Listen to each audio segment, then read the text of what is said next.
హరి ఓం. ప్రియ పుత్రి పుత్రులారా, ఇటీవల ఒక వార్త చక్కర్లు తిరుగుతూ చూశానండి. అమీన్పేట అట, ఏ జిల్లానో, తెలంగాణ అనుకుంటాను. అందులో ఒక స్త్రీ రజిత ప్రైవేటు స్కూల్లో టీచర్గా పనిచేస్తుందట. ఆ మహాతల్లి టీచింగ్లో ఆ పిల్లలు ఏం బాగుపడతారో ఈశ్వర. ఆవిడకి 2013లో ఆవిడ కంటే ఒక 20 ఏళ్ళు పెద్దవాడైనటువంటి చెన్నయ్యో ఎవరో ఒక అతనితో పెళ్ళయింది. తల్లిదండ్రులు మరి ఎలా మెడలు ఒప్పించి, అంతకంటే ఆ శాల్తీని వదిలేసిన బజారు వేస్తేగానన్నా బ్రతికుండేదేమో, మరి ఇంకో చిన్నపిల్లల్ని హత్య చేయకుండా. ఆ స్త్రీ కాముకత్వం ఎంతో. మరి 2013లో తల్లిదండ్రులు పెళ్లి చేసి పంపించారు మొగుడితో. అతడు ఏదో వాటర్ ట్యాంక్ డ్రైవర్గా పనిచేస్తాడట. ఈవిడ ఇటీవల 10th క్లాస్, ఆవిడ 10th వరకు వెలగబెట్టింది కాబోలు. ఆ 10th క్లాస్ వాళ్ళు గెట్ టుగెదర్ ఏర్పాటు చేసుకున్నారట, అటెండ్ అయిందట. అందులో తన పూర్వపు క్లాస్మేట్ శివ అనేవాడు. వాడు 10th. ఇప్పటికీ వాడికి పెళ్లి కాలేదు. వాడితో అఫైర్లో తెరదీసింది.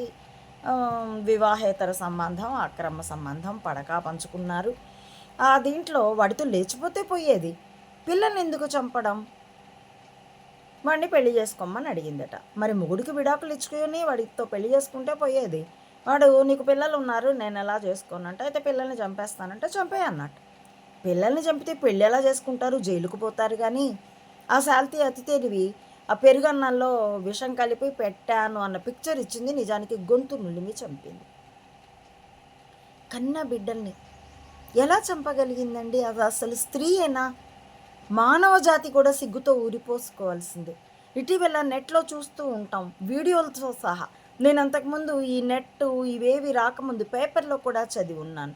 గేదె అప్పుడే పుట్టిన తన లేగ మీదకి చిరుత లేదా పులి దాడికి వస్తే కొమ్ములతో పొడిచి చంపేసి తన బిడ్డని రక్షించుకున్నటువంటి గేదెల తాలూకు వీడియోలు చూస్తుంటాం. ఇటీవలైతే ఒక క్రొకొడైల్, మొసలి తన చిన్ని బిడ్డని పట్టుకుంటే, హిపోపోటమస్, అదే నీటి ఏనుగు, నీటి గుర్రం అని పిలుస్తూ ఉంటాం కదా, హిపో, దాని బిడ్డని మొసలి పట్టుకుంటే అది వెళ్ళి ఆ మొసలిని మీద తలబడి, దాని గుంపు కూడా దానికి సహాయపడితే ఆ మొసలిని పైన ఉంటే దాన్ని చంపలేరు కదా, దాన్ని వెళ్ళకిలా చేసి దాని పొట్ట మీద పొడి గుద్ది చంపేసి బిడ్డను రక్షించుకున్నాయి.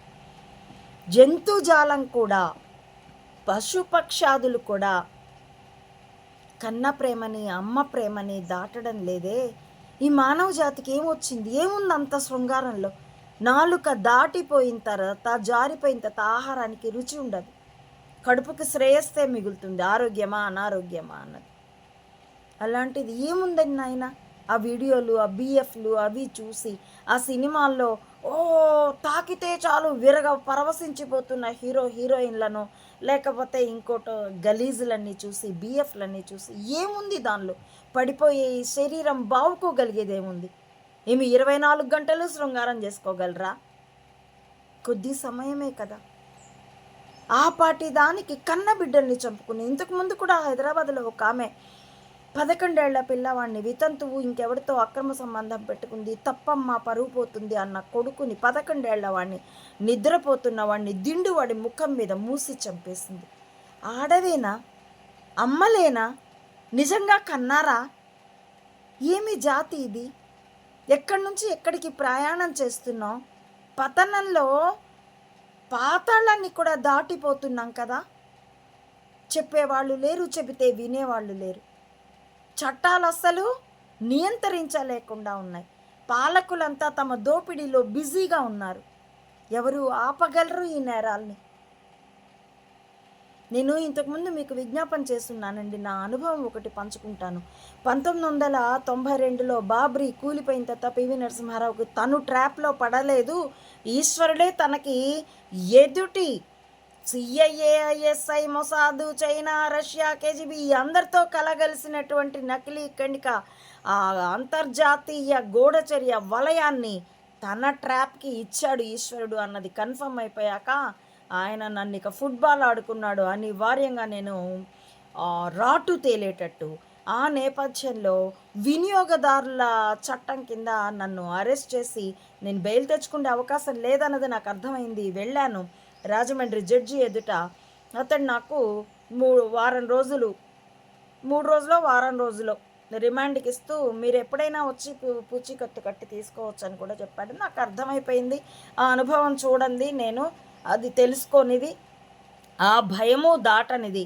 నాకు ఆ బెయిల్ వర్కౌట్ అవ్వవులే అని వెంట మా తల్లిగారు, పెద్ద తమ్ముడు వచ్చాడు. మీరు వెళ్ళిపోండి, నేను మళ్ళీ మీకు ఫోనో, ఉత్తరమో రాస్తాను అని చెప్పి జైల్లోకి వెళ్ళిపోయాను. నిజానికి రిమాండ్ ఖైదీల దుస్తులు వేసుకోనక్కర్లేదు. కానీ వెళ్ళిన తర్వాత ఆ అనుభవం ఏమిటో అడగంట తెలుసుకోవాల్సిందే అనుకున్నాను. సో వాళ్ళలా మిగతా వాళ్ళు శిక్ష పడిన ఖైదీలు లాంటి వాళ్ళ చీరలే కట్టుకున్నాను. వాళ్ళతో కలిసే ఉన్నాను. వాళ్ళకి ఇచ్చేలాంటి గోనె సంచి మీదే పడుకున్నాను. వాళ్ళకి ఇచ్చేలాంటి ఫుడ్ అయితే అందరికీ ఒకటే ఇస్తారు. రిమాండ్ అయినా శిక్ష పడిన వాళ్ళైనా అదే తిన్నాను. నాకేమీ పనులు ఉండవు. కానీ వాళ్ళు చేసే డ్యూటీలు నేను కూడా మరీ రాళ్ళు కొట్టడాలు, ఆడ ఖైదీలకి రాళ్ళు కొట్టడాలు ఉండవు. తోటలు పెంచడాలు ఇంకా ఏవో అట్లా వాళ్ళకి తగిన పనులు ఉంటాయి. నేను మొక్కలకి నీళ్లు పోసాను. వాళ్ళ లైబ్రరీని, వాళ్ళకి కుట్టు పని అవి నేర్పే కేంద్రాలని అన్నిటినీ పరిశీలించాను. అక్కడ చిన్ని పిల్లలు 5 ఏళ్ల వయసు వరకు నేరగత్తెల పిల్లలు వాళ్ళతో ఉండడానికి అనుమతిస్తుందండి ప్రభుత్వం. ఆ పిల్లలు చాలా క్యూట్గా ఉండేవాళ్ళు. చిన్ని పిల్లలు ఎవరైనా బాగుంటారు కదా క్యూట్గా. ఎందుకంటే ఆ పసితనపు బాల్యమే క్యూట్గా ఉంటుంది. నేను వాళ్ళతో చాలా ఆడుకుండేదాన్ని. అక్కడ ఆ జైలర్ మేడం, ఆవిడ ఆఫీస్ వెనక, చీఫ్ జైలర్ ఆవిడ ఆఫీస్ వెనక ఒక చిన్న శివాలయం, దాని చుట్టూ ప్రదక్షిణ చేయడానికి చిన్న వరండా లాంటిది ఉండేది. నేను అక్కడ ఎక్కువసేపు కూర్చుండేదాన్ని. అప్పుడు నాతో ఒక అమ్మగారు, ఐ థింక్ విజయనగరము, శ్రీకాకుళము ఉండేది. భాష యాస అలాగే ఉండేది. నా అంతగా పొట్టిగా ఉండేది, 4 అడుగుల 10 అంగుళాలు ఇంకా తక్కువేమో. సన్నగా తెల్లగా ఆమె నాతో ఎక్కువ నా చుట్టూ తిరిగి, అమ్మగారు మీ మాటలు వింటుంటే బాగుందండి అంటూ నాతో తిరిగేది. నేను ఆవిడతో ఎవరితోనైనా స్నేహంగానే ఉంటాం కదా, స్నేహంగా ఉండేదాన్ని. ఆమె పేరు లచ్చమ్మ. ఒకసారి ఆ శివాలయం దగ్గర చెట్టు నీడన కూర్చొని ఉంటే, అమ్మగారు ఏం చేసి వచ్చారు, వాళ్ళంతా ఏదేదో అనుకుంటున్నారు, ఇంగ్లీష్ మాట్లాడిద్ది ఆ మేడం, ఆమె ఏదో చాలా పెద్ద తప్పే చేసి వచ్చి ఉంటుంది అంటున్నారు, మీరేం చేసి వచ్చారు అంటే, ఆమెకి అర్థం అవ్వదు కాబట్టి ఏదో స్పైయింగ్ అంతా నేనేం చెప్పలేదు. అమ్మ నేను బ్యాటరీ తయారు చేస్తాను, ఆ బ్యాటరీ వేరే వాళ్ళకి అమ్మాను, అది సరిగా పనిచేయలేదట, ఆ రీత్యా నా మీద దానికి తిరిగి ఒక 5,000 వాళ్ళకి ఇవ్వవలసింది, నేను ఇవ్వలేదు, నాకు అది నోటీస్ తెలియదు, సో కేసు అయ్యింది, అందుకే వచ్చాను, నిజానికి బెయిల్ వస్తుంది, వెళ్ళిపోతాను అని చెప్పి, ఇంతకు నువ్వెందుకు వచ్చావమ్మా అన్నాను. ఆమె నాతో ఉన్న స్నేహానికి నా 2 చేతులు తీసుకుని తన గుప్పెట్లో పెట్టుకుని తన గుండెల దగ్గర ఆనించుకుని, 3 పిల్లల్ని చంపేసినానమ్మా అంది. ఒక్కసారిగా నా పక్కన బాంబు పేలినట్టు అనిపించింది. ఆవిడ ఆ హృదయ సంచలనం, ఆవిడ శరీర కంపనం, ఆ హృదయ కంపనం నాకు కూడా శరీరం కంపించిపోయింది. బాగా షాక్ అయ్యాను. బాగా అర్థం కావడా కాలేదు. ఏమిటి అన్నాను. 3 పిల్లల్ని చంపేసినానమ్మా అంది. ఇంత మంచిదానివి కదా, అలా ఎలా చేశావు అన్నాను. అంటే ఆమె తన గతం చెప్పింది.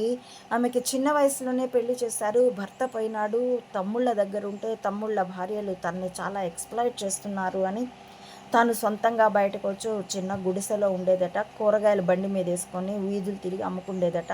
భర్త తాలూకు బంగారం కొంత ఉంది, ఈవిడ కూరగాయలు అమ్మి సంపాదించిన డబ్బు ఉంది. ఆ కూరగాయలు కొనేందుకు వచ్చే ఒక కస్టమర్తో ఈవిడికి పరిచయం, ప్రేమగా మారింది, కామం తీరింది. అతడు నిన్ను పెళ్లి చేసుకుంటానని నమ్మించాట. కాకపోతే మా కులంలో వెలేస్తారు, ఇలా చేసుకుంటే కొంచెం అప్పులు ఉన్నాయి, అవన్నీ తీరిన తర్వాత అప్పుడు వాళ్ళు వెలేసినా నాకేం భయం లేదు, వచ్చేసి నీతోనే ఉంటాను, నిన్ను పెళ్లి చేసుకుంటాను అని నమ్మించాడు. ఈవిడ బంగారము డబ్బులు, ఆ రోజుల్లోనే 50,000 రూపాయల డబ్బులు, అంతే విలువైన బంగారం. అప్పట్లో అంటే 32 ఏళ్ల క్రితం అప్పుడు బంగారం తులం 2,000 ఉండేది కాబట్టి అది చాలా పెద్ద మొత్తమే. ఆ డబ్బంతా ఇచ్చింది. మెల్లిగా వాడు మొహం చాటేస్తున్నాడు. ఈమెకి వేరే వాళ్ళు ఈమె అనుమానిస్తున్న తరుణంలో వేరే వాళ్ళు చెప్పారు, పిచ్చి మొహం దానా నువ్వు మోసపోయావు, వాడికి ఆల్రెడీ పెళ్ళయింది, పిల్లలు ఉన్నారు అని. ఇతడి ఇల్లు వెతుక్కుంటూ పోయి ఈవిడ దెబ్బలాడింది అతడితో. అతడి భార్య కూడా ఈవిడతో ఎదురు దెబ్బలాడి బండబూతులు తిట్టుకున్నారు. వాళ్ళు ఈమెని కొట్టారు, ఈమె కొట్ట ప్రయత్నించింది. బల్లం జాలక వచ్చేసింది. ఆ కోపము, ఆ ఉక్రోషము వాళ్ళిద్దరూ లేనప్పుడు, భార్యాభర్తలు లేనప్పుడు, పిల్లలు మాత్రమే ఇంట్లో ఉన్నప్పుడు 6 ఏళ్ళు, 4 ఏళ్ళు, 2 ఏళ్ల బిడ్డల్ని, ఇప్పుడు ఈ స్త్రీ అయితే 10 ఏళ్ళు, 7 ఏళ్ళు, 3 ఏళ్ల బిడ్డల్ని చంపిందట రజిత అన్నది. ఆవిడ లచ్చమ్మ అన్న ఆవిడ 3 పిల్లల్ని, పరాయమ్మ కన్న బిడ్డల్ని గొంతు పిసికి చంపేసింది. అది చెప్పేప్పుడు గొంతు పిసికి చంపేసినానమ్మా అంటూ పదే పదే చెప్తూ వ్యగ్రంగా ఎంత దుఃఖపడిందా అంటే ఆ రోజే చంపిందేమో అన్నట్లు దుఃఖపడుతూ చెప్పింది. ఈశ్వర అనుకున్నాను. ఆమెతో అయినా నేనేమి స్నేహం కట్ చేసుకోలేదు. తీరా నాకు బెయిల్ వచ్చి నేను వెళ్ళిపోతున్నప్పుడు ఆవిడ నన్ను పట్టుకుని చాలా ఏడ్చింది కూడా. నీతో మాట్లాడుతుంటే నాకు చాలా మనశ్శాంతిగా ఉంది, వెళ్ళిపోతున్నావా అమ్మగారు అని అంటూ. ఇంకా 3 ఏళ్ళు ఆమె శిక్ష ఉన్నది. ఆమెతో ఈ సంభాషణ జరిపినప్పుడు అది గుడి దగ్గర, గుడికి ముందే ఆ జైలర్ ఆ కార్యాలయం ఉండేది. ఆ అమ్మగారు నాతో ప్రతిరోజు ఎ మాట్లాడేది. ఒకవేళ నేనే ఆఫీస్ కన్నా వెళ్ళేదని పిలిచేది ఎవరినన్నా సెంట్రీని పంపించి.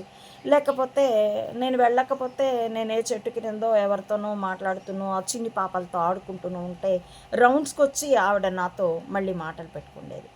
ఆవిడ నిన్న అన్నారు కదా లచ్చమ్మని మీరు, ఇంత మంచిదానివి పిల్లల్ని ఎలా చంపేశావని. 8 ఏళ్ల శిక్ష తప్ప ఆవిడ మీకు మంచిదానిలా కనిపిస్తుంది. ఆవిడ ఇక్కడికి వచ్చినప్పుడు దాదాపు 6 నెలలు పట్టింది ఆమెని కంట్రోల్లోకి తేవడానికి. చీకటి గదిలో పెట్టేవాళ్ళం. భోజనానికి రిలీజ్ చేసినప్పుడు కూడా అందరి భోజనం ప్లేట్లు అసలు అన్నం తపాళాలు తన్నేసేది, బండ బూతులు తిట్టేది, అందరి మీద కలబడేది, కొరికేది. బీభత్సంగా ఒక క్రూర జంతువులాగే ఉండేది. చీకటి కొట్టులో పెట్టేవాళ్ళం. బయటికి తీసుకొచ్చి ఆమెని లొంగదీయడానికి 2-3 సెంట్రీలు లాఠీలతో కొట్టేవాళ్ళు. అలా కొన్నాళ్ల తర్వాత కానీ ఆవిడ కంట్రోల్లోకి రాలేదు. కంట్రోల్లోకి వచ్చాక క్రమంగా మార్పు వచ్చింది. మీరు రాశారే మీ డైరీలో, భావావేశాలు భావోద్రేకాలు ఎక్కువ ఉంటే జనారణ్యమైన కీకారణ్యమైన ఒకటే అని. అంతే అంటే నేను స్టన్ అయిపోయి, అదేంటి నా డైరీ మీరు చదివారా అని. అవును, ఖైదీలకు స్వేచ్ఛ ఏమి ఉండదు, చదువుతాము. ఆ మాట చెప్తే నేను రాసుకోకుండా ఉండేదాన్ని కదా అన్నాను. అంతకుముందు రాసినవైనా చదువుతాం కదా, ఇది తెలిస్తే ఈ ముందే నా డైరీ వెనక్కి పంపించి ఉండేదాన్ని మా అమ్మ తమ్ముడితో అనుకున్నాను. అలా నాకు అర్థమైంది ఏంటంటే బానిసలకి స్వాతంత్రం ఏమి ఉండదు, గుట్టు అన్నదేమీ ఉండదు. అదొకటి అర్థమైంది. మరింకా అసలు నేరస్తుల ఆలోచన విధానం, మనస్తత్వం ఎలా ఉంటుంది, వాళ్ళ ప్రవర్తన సరళి ఎలా ఉంటుంది, వాళ్ళలో మార్పు తేవడానికి ఏమేమి అలా ఏ సంఘటనలు ఏ ఖైదీలతో ఎలా ఉన్నాయో ఆవిడ తన అనుభవాల్ని నాతో పంచుకుంది. ఒక రకంగా నేను నేర నిరూపణ శాస్త్రాన్ని తాలూకు కొన్ని శాఖల్ని, కొన్ని ఆప్షన్స్ని నేను అక్కడ నేర్చుకొని వచ్చాను. అలాగా అక్కడ క్రూరమైన నేరాలు చేసి వచ్చిన ఖైదీలు ఉన్నారు. ఈవిడ ఇప్పుడు ఈ రజిత అక్కడికే వెళ్తుంది. 10th చదివిందట. పిల్లల్ని హత్య చేస్తే ఏమని బయటపడగలదు? అంతపాటి లాజిక్ కూడా తెలియదు. పోలీసులు అంత చవట దద్దమ్మల్లా కనిపిస్తున్నారు వాళ్ళకి. చదివింది 10th, కానీ ఇంగిత జ్ఞానం అన్నది ఏమీ లేదు. ఇప్పుడు 10th చదివే కాదు, డిగ్రీ, పీజీ, ఐటీ జాబుల్లో ఉన్న వాళ్ళకు కూడా తమ జాబ్ తాలూకు ఆ లాంగ్వేజ్లో, ప్రాజెక్ట్లో, లేకపోతే ఐటీ వర్క్స్, క్లయింట్స్ తాలూకు వర్క్స్ తప్పితే ఇంగిత జ్ఞానం వాళ్ళల్లో కూడా చాలామందికి లేదు. లోక జ్ఞానం, వాస్తవిక జ్ఞానం, కామన్ సెన్స్ అది లేదు. ఇదిగో సమాజం ఇలా. చివరికి మాతృత్వం కూడా విషభరితం అయిపోతే, అమ్మ పిల్లల్ని హత్య చేస్తే పతనావస్థకి సమాజం జారిపోతే, ఈశ్వర ఈ మానవ జాతిని మొత్తంగా విధ్వంసం చేయి. అందుండైన ఒక వినూత్న సృష్టి, ఒక ప్రేమ, ఒక జ్ఞానం, ఒక ప్రకాశం పుడతాయేమో. రగిలే బాధతోనే నేను ఈ వీడియో చేస్తున్నానండి. నాలాగే మీ చాలామందిలో ఇదే హృదయ వేదన, ఎలా దీన్ని పరిష్కరించుకోవాలో తెలియని నిస్సహాయతతో కూడిన ఆక్రోశము, ఉక్రోషము ఉన్నాయని నాకు అర్థమవుతుంది. నేను అంచనా కూడా వేయగలను. ఈశ్వరుడు కాపాడాలని ప్రార్థించడం మినహా ఈ పాలనా వ్యవస్థ నశిస్తే తప్ప ఈ సమాజానికి నిష్కృతి లేదు అన్నది నేను అనుకుంటున్నాను. నా విశ్లేషణ.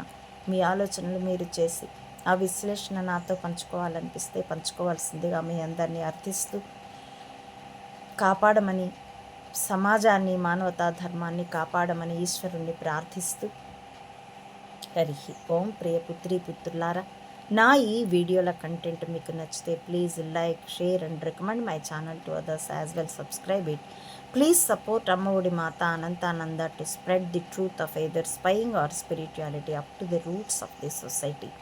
As well, support me financially also to win, to continue up to winning this worldwide war. War with wisdom as weapon WWW భావితరాల భద్రత కోసం మానవత ధర్మం ప్రకృతితో ఒదిగి బ్రతికే సాటి ప్రాణులతో సహకరిస్తూ పరస్పర సహకారంతో ప్రశాంతంగా బ్రతకగలిగే సమాజం కోసం మెదళ్ళే ఆయుధాలుగా యుద్ధం. ఇందులో పాలు పంచుకోవాల్సిందిగా ప్రియ పుత్రులందరికీ సామాన్యులందరినీ స్వాగతిస్తున్నానండి. Thank you for watching.